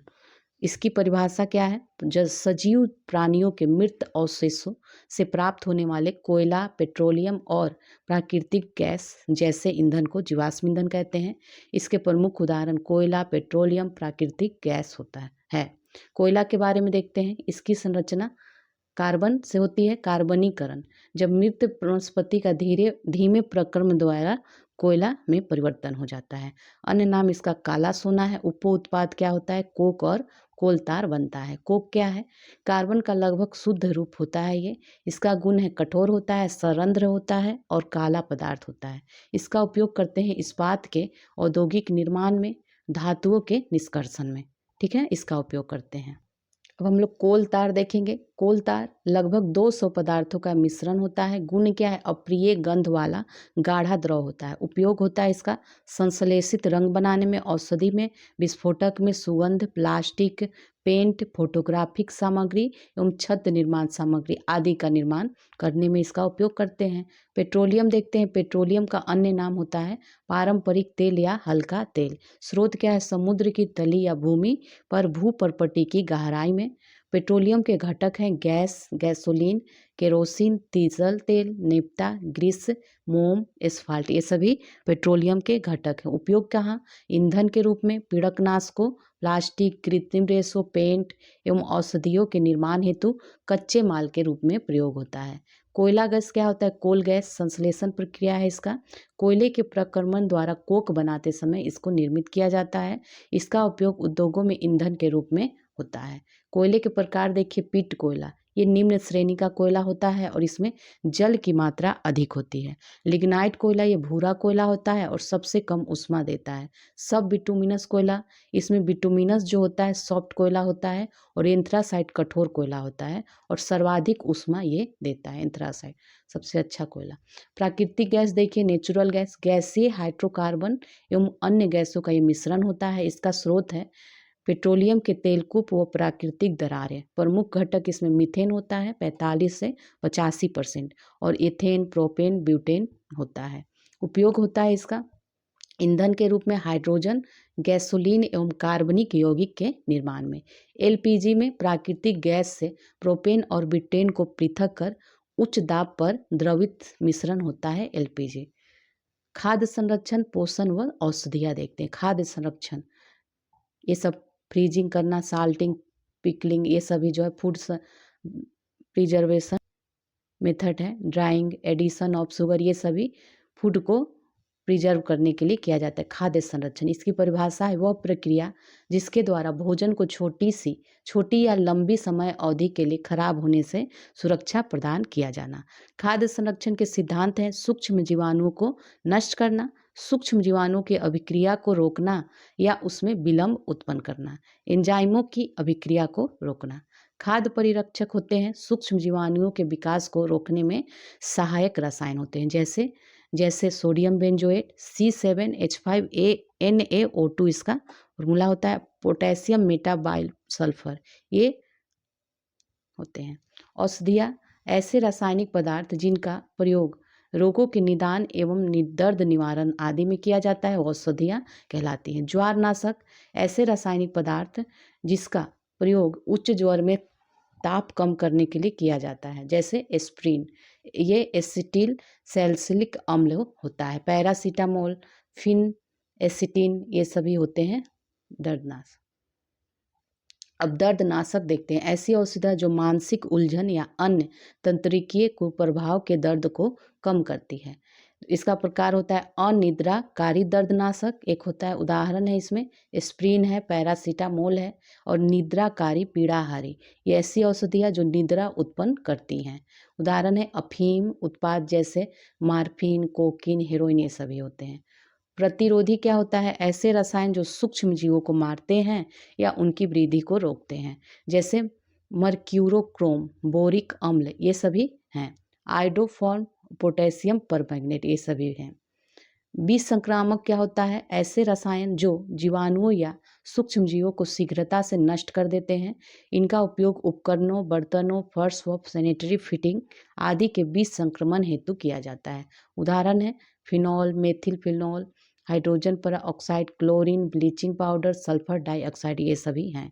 प्रशांतक क्या होता है? मानसिक तनाव कम करने तथा अवसाद दूर करने में सहायक रसायन को कहते हैं। उदाहरण है रेजर पाइन, ये स्रोत है इसका राउ उल्फिया सर्पेंटाइना नामक पौधा, और ये बारबी ट्यूरिक अम्ल से उत्पन्न ल्यूमिनल व सेकोनल आदि, ये सभी हैं। प्रतिजैविक एंटीबायोटिक जिसको हम लोग कहते हैं, ये ऐसे रासायनिक पदार्थ जो जीवित कोशिकाओं से प्राप्त या निर्मित होते हैं तथा सूक्ष्म जीवों की जीवन क्रियाओं को बाधित करते हैं तथा उन्हें नष्ट करते हैं, तो ये प्रतिजैविक कहलाते हैं। प्रथम प्रतिजैविक पेनिसिलिन 1929 में खोजा गया था। खोजकर्ता इसके अलेक्जेंडर फ्लेमिंग है। स्रोत क्या है? पेनिसिलियम नोटेटम से खोजा था। पहली एंटीबायोटिक मेडिसिन पेनिसिलिन 1928 में आया था। बेहोशी कारक एनेस्थीसिया जिसको कहते हैं, तो ये ऐसी औषधियाँ होती हैं जो सभी प्रकार के कोशिकाओं के जैव कार्यों के प्रति अचेतना उत्पन्न करती हैं। उदाहरण है क्लोरोफॉर्म, ठीक है। अब प्रमुख खाद्य परिरक्षक देखते हैं, तो इसमें कौन कौन है? एपोक्साइड है, ये शुष्क फल व मसालों का परिरक्षण करता है। सोडियम मेटा बाइसल्फाइड, इसका उपयोग सॉस, जैम व अचारों का परिरक्षण करने में किया जाता है। सॉर्बिक अम्ल जो है ये और उसके लवण ईस्ट तथा फफूंदी की वृद्धि को रोकने में हेतु किया जाता है। और सोडियम बेंजोएट जो होता है ये मृद पेयों तथा अम्लीय भोजन का परिरक्षण करने में। उर्वरक फर्टिलाइजर क्या होता है? पौधों की पोषण आवश्यकताओं की पूर्ति हेतु मिट्टी में डाले गए पोषक तत्व को उर्वरक कहते हैं। इसका अन्य नाम होता है अकार्बनिक खाद। प्रकार क्या है इसके? नाइट्रोजनी उर्वरक होता है, फास्फेटी उर्वरक होता है, पोटेशियम उर्वरक होता है। उर्वरक और खाद में अंतर देख लीजिए। उर्वरक एक अकार्बनिक लवण है, जबकि खाद एक प्राकृतिक पदार्थ है जो गोबर, मानव अपशिष्ट एवं पौधों के अवशेषण के विघटन से प्राप्त होता है। उर्वरक का उत्पादन फैक्ट्रियों में होता है और खाद खेतों में बनाई जा सकती है। उर्वरक से मिट्टी को ह्यूमस प्राप्त नहीं होता, जबकि खाद से मिट्टी को ह्यूमस प्रचुर मात्रा में प्राप्त होता है। उर्वरक में पादप पोषक जैसे कि नाइट्रोजन, फास्फोरस, पोटेशियम एनपीके प्रचुर मात्रा में होता है, ठीक है, जबकि खाद में पादप पोषक तुलनात्मक रूप से कम होते हैं। अब देखिए नाइट्रोजनी उर्वरक, अमोनिया युक्त उर्वरक, नाइट्रेट उर्वरक, अमोनिया नाइट्रेट उर्वरक एवं एमाइड युक्त उर्वरक नाइट्रोजनी उर्वरक होते हैं। भारत में सर्वाधिक उत्पादित नाइट्रोजनी उर्वरक यूरिया है। नाइट्रोजनी उर्वरक में नाइट्रोजन का परसेंट दिया हुआ है। अमोनियम सल्फेट में 21% होता है, अमोनियम क्लोराइड में 25% होता है। नाइट्रोजन की बात हो रही है। अमोनियम नाइट्रेट में 35% नाइट्रोजन होता है, कैल्शियम नाइट्रेट में 17% होता है, सोडियम नाइट्रेट में 16% होता है और कैल्शियम साइनामाइड में 21% होता है, यूरिया में 46% होता है नाइट्रोजन। फास्फेटी उर्वरक में कौन कौन आते हैं? मोनोफास्फेट, डाईफास्फेट, ट्राईफास्फेट, पॉलीफास्फेट उर्वरक आते हैं। इसका स्रोत है हड्डी का चूरा, बेसिक स्लैग व चूर्णित रॉक फास्फेट। फास्फेटी उर्वरकों में फास्फोट कितना होता है? सुपर फास्फेट में 16 से 47%, एमोफास में 48% फास्फोरस होता है, बेसिक स्लैग में 15 से 25% फास्फोरस होता है, हड्डी का चूड़ा में 20 से 35%, रॉक फास्फेट में 25 से 30% होता है, कैल्शियम फास्फेट में 50% होता है, मेटा फास्फेट में 64% होता है। पोटेशियम उर्वरक, इसमें मुख्य क्या है? कैनिट एवं म्यूरिएट ऑफ पोटास। उर्वरक की आवश्यकता कम होती है। प्यूरिएट ऑफ पोटास पोटेशियम क्लोराइड का ये व्यापारिक नाम है। पोटेशियम उर्वरक में पोटास देखते हैं। पोटेशियम क्लोराइड में 48 से 60%, पोटेशियम सल्फेट में 48 से 50%, कैनिट में 12 से 16%, पोटेशियम नाइट्रेट में 44%, लकड़ी की राख में 3 से 7%, तंबाकू के डंठल में 4 से 9% होता है। अब विविध आइए देखते हैं। विविध दिवस एवं तिथि दी हुई है, इसको देख लेते हैं। 31 जनवरी को कुष्ठ निवारण तिथि दिवस मनाते हैं। 24 मार्च को विश्व तपेदिक दिवस, 21 मार्च को विश्व वन्य दिवस, 16 अक्टूबर को खाद्य दिवस, 16 सितंबर को अंतर्राष्ट्रीय ओजोन दिवस, 22 मई को जैव विविधता दिवस और 22 अप्रैल को पृथ्वी दिवस मनाया जाता है। 24 मार्च को विश्व तपेदिक दिवस, 22 मार्च को विश्व जल दिवस, 3 अक्टूबर को विश्व पशु दिवस मनाया जाता है, 14 नवंबर को विश्व मधुमेह दिवस और 18 नवंबर को विश्व अल्पसंख्यक दिवस मनाते हैं। अब हम लोग स्थल और संबंध संस्थान देखेंगे। शिमला, केंद्रीय आलू शोध संस्थान शिमला में है। केंद्रीय एगमार्क प्रयोगशाला नागपुर में है। पहला डायनोसोरियम जो है हैदराबाद में है। National botanical research centre Lucknow में है। देश का पहला दंत चिकित्सा महाविद्यालय कलकत्ता में है। ठीक है। भारतीय सर्वेक्षण विभाग राष्ट्रीय दृष्टिहीन संस्थान ये देहरादून में है। उच्च रक्षण पशु रोग प्रयोग भोपाल में है। राष्ट्रीय मानसिक विकलांग संस्थान हैदराबाद में है। सेंट्रल ड्रग इंस्टीट्यूट लखनऊ में है। Indian institute of remote sensing IIRS राष्ट्रीय दृष्टिहीन संस्थान ये देहरादून में है। नेक्स्ट है स्पेस अप्लायंस सेंटर, ये अहमदाबाद में है। National remote sensing agency NRA से हैदराबाद में है। Indian space research organisation ISRO Bengaluru में है। इसरो की मास्टर कंट्रोल सुविधा हासन में है। अब कानपुर में देखते हैं, ये Indian institute of sugar technology pulse ये कानपुर में है। Motilal Nehru national technology Indian institute Prayagraj में है। सेंट्रल लेप्रोसी इंस्टीट्यूट आगरा में है। FAO फाओ का मुख्यालय रोम में है। केंद्रीय चावल शोध संस्थान कटक में है। इंटर यूनिवर्सिटी एक्सीलरेटर सेंटर जो IUAC जो है दिल्ली में है। Inter university centre for astronomy and astrophysics ये पुणे में है। विक्रम साराभाई अंतरिक्ष केंद्र VSSC तिरुवनंतपुरम में है। सतीश धवन अंतरिक्ष केंद्र कहाँ है? श्री हरिकोटा में है। ठीक है। अब स्थल और उसकी विशेषता देखते हैं। वाराणसी, वाराणसी में केंद्रीय उच्च तिब्बतन अध्ययन संस्थान है। इंदिरा गांधी विकास अनुसंधान ये मुंबई में है। राष्ट्रीय मनोस्वास्थ्य एवं तंत्रिका विज्ञान संस्थान बेंगलुरु में है। केंद्रीय अंग्रेजी तथा विदेशी भाषा संस्थान हैदराबाद में है। Indian institute of naturopathy and यौगिक सेंटर जो है बेंगलुरु में है। केंद्रीय औषधि अनुसंधान संस्थान लखनऊ में है। साइंस सिटी कोलकाता को, हाईटेक सिटी हैदराबाद को और राष्ट्रीय ग्रामीण विकास संस्थान, राष्ट्रीय पोषण संस्थान हैदराबाद में है। अब हम लोग इसमें थोड़ा विविध देख लेते हैं। एंथ्रासाइट क्या होता है? सर्वोत्कृष्ट कोयला होता है।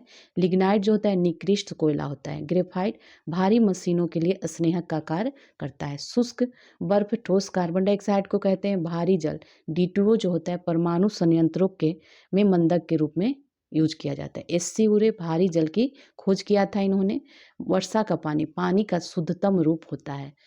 निर्लवणीकरण अशुद्ध जल से शुद्ध जल बनाते हैं की विधि है। क्लोरीन पानी को शुद्ध करने के लिए होता है। उत्क्रम प्रासरण समुद्र जल को शुद्ध करने में किया जाता है।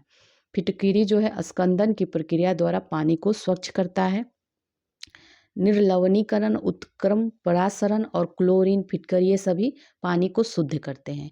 हीलियम प्लस ऑक्सीजन गोताखोर यूज करते हैं। अमोनिया जल में आसानी से घुलनशील है।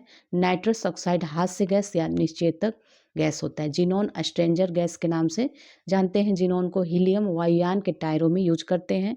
हीलियम गुब्बारे में भी गैस का यूज करते हैं। गुब्बारे में भी अमोनिया अश्रु गैस होता है। लुईस क्षार होता है। जल में आसानी से घुलनशील होता है। ब्रोमीन जो होता है पीड़ाहारी के रूप में इसका उपयोग करते हैं। नीला तोता कॉपर सल्फेट के रूप में इसका उपयोग करते हैं। कास्टिक सोडा NaOH के रूप में। वाशिंग सोडा Na2CO3 के इसका सूत्र होता है वाशिंग सोडा का Na2CO3 होता है। एप्सम साल्ट जो होता है मैग्नीशियम सल्फेट होता है।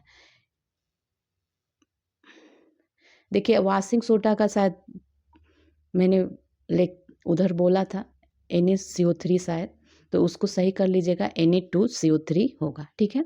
बेकिंग साल्ट NaHCO3 होता है।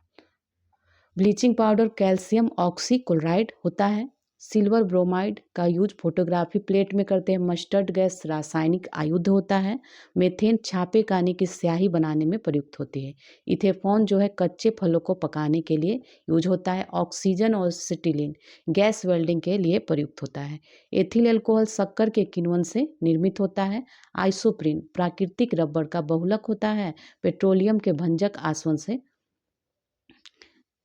नायलॉन जो होता है कृत्रिम बहुलक होता है। पॉलीथीन एथिलीन का बहुलक होता है। बुलेट प्रूफ में पॉलीकार्बोनेट और थर्मोप्लास्टिक होता है बुलेट प्रूफ में। लैक्टिक एसिड मांसपेशियों में थकान का अनुभव और दूध के लिए जिम्मेदार होता है। एसेटिक अम्ल सिरका को कहते हैं। साइट्रिक अम्ल नींबू में होता है।